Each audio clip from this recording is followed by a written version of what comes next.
Տիկին Ջուլակյան, դուք ձեր ելույթում շատ հավակնոտ մտքեր հնչեցրեցիք իրավունքի գերակայության, իրավական համակարգի արդարության, արդարադատության վերաբերյալ։ Ես սա կթողնեմ իմ մասնագետ գործընկերներին։ Ես ձեզ հիմա հարց ուղղում եմ ոչ թե որպես հանձնաժողովի նախագահի թեկնածուի, այլ որպես կինը կնոջ։ Նորագույն պատմության մեջ Հայաստանի մենք նախադեպ չենք ունեցել, որ կինը իր քաղաքական հայացքների, քաղաքական գործունեության համատեքստում հայտնվի անազատության մեջ, ինչը ես չեմ կարող մատնանշել վերջին տարիների վերաբերյալ։ Պատկերացրեք կինը, որ 3 տաններ, երեխաների ամուսնու հետ հաջորդ օրը անազատության մեջ է քաղաքական հայացքների պատճառով։ Դուք որպես կին մի պահ չեք կանգնում, ձեզ հարցնում, օրինակ ինչ է կատարվում այս երկրում, որն էր այն կետը, որտեղ իրավական համակարգը ոչ թե պաշտպանում է քաղաքացուն, մարդուն, այլ դառնում նրան վախեցնելու, լռեցնելու գործիք։ Սա առաջին հարց։ Եվ երկրորդ հարց, եթե դուք ընտրվեք որպես նախագահ, ստանձնելով հանձնաժողովի ղեկավարի պաշտոնը, արդյոք դուք պատրաստ եք պաշտպանելու այն կնոջ մարդու իրավունքները, որը բացառապես չի կիսում ձեր քաղաքական հայացքները եւ որի քաղաքական հայացքները հակասում են ձեր քաղաքական հայացքներին։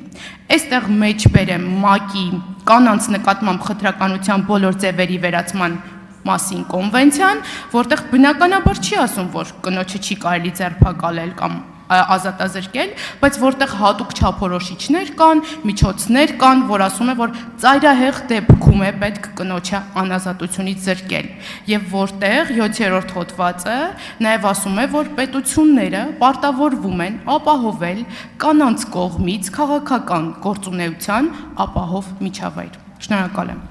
Շնորհակալություն, Տիկին Մաթևոսյան, ներողություն ձեր ազգանունները դեռ բոլորին չեմ հիշում, հարցի համար շնորհակալ եմ, շատ կարևոր հարց եք տալիս։ Նախ պետք է նշեմ, որ Հայաստանում քաղաքական հայացքների համար որևէ մեկը չի ենթարկվում պատասխանատվության։ Իհարկե դուք այլ դիրքորոշումներ ունեք եւ կարող եք ձեր քաղաքական թիմի տարբեր անդամներ այստեղից կարող են հնչեցնել քաղբանտարկյալներ տերմինը այդպես էլ չասելով թե կոնկրետ ով է քաղբանտարկյալ, քանի քաղբանտարկյալ ունենք, բայց դա կոնկրետ տերմին է եւ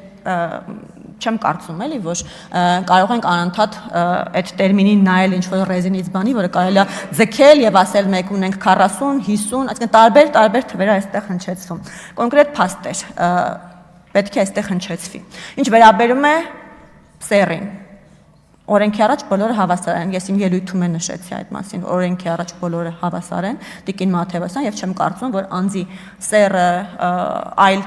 սոցիալական հանգամանքներ անձի հետ կապված կարող են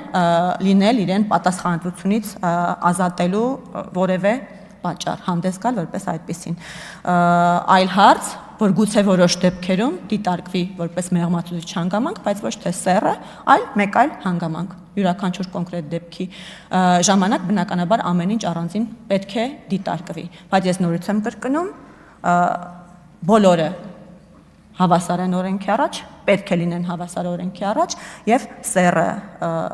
այլ սոցիալական հանգամանք չի կարող երբևէ մարդու համար լինել ինդուլգենցիա։ Ինչ վերաբերում է քաղաքական հայացքներին, նորից եմ կրկնում, պետք է, խնդրում եմ, հիմնավոր ներկայացնեք, ով, ինչպես, երբ, եւ նաեւ պետք է ասեք, թե եթե ինչ-որ մեկը քաղաքական հայացքների համար ենթարկվում է հետապնդման պատասխանատվության է ենթարկվում, ապա ինչու այդ մասին չկա որևէ միջազգային արձագանք, որովհետև դուք գիտեք, որ միջազգային կառույցները երբևէ չեն վարանել այն դեպքում, երբ կա որևէ քաղաքականապես մոտիվացված դատավարություն կամ որևէ քաղաքականապես մոտիվացված քրեական հետապնդում, երբևէ չեն վարանել այդ մասին բարձրաձայնել իրենց զեկույցներով, հայտարարություններով եւ մենք դա տեսել ենք բազմիցս սկսած վաղ 2000-ականներից։ Պարոն Վարդանյանը, քանի որ քաղբանտարկյալներին առնչվող ԵԽԽՎ բանաձևը բարբերաբար այստեղ մատնանշում է, ես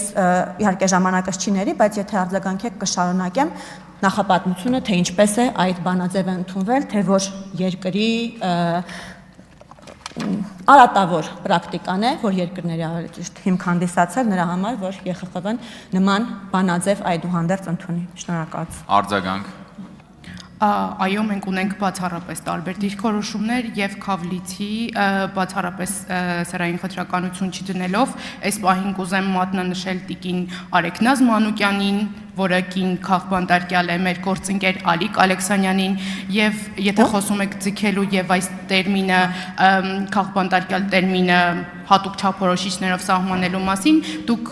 որևէ կերպ չեք կարող հերքել, որ այս մարդիկ այս պահին ձերբակալված են իրենց քաղաքական հայացքների պատճառով։ Եվ ես պատահական չէ, որ ձեզ հարցրեցի, արդյոք պատրաստ եք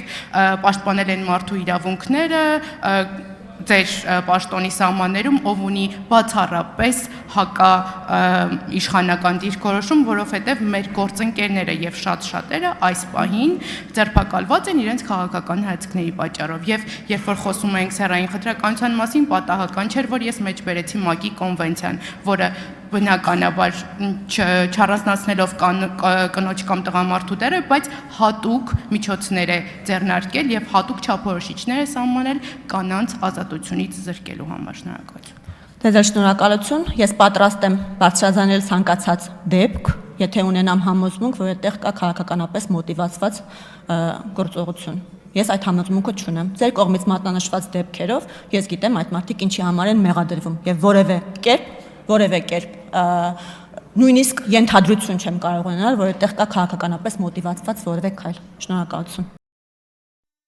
Հավանիչ տեսանյութը եւ բաժանորդագրվիչ նորությունները բաց չթողնելու համար։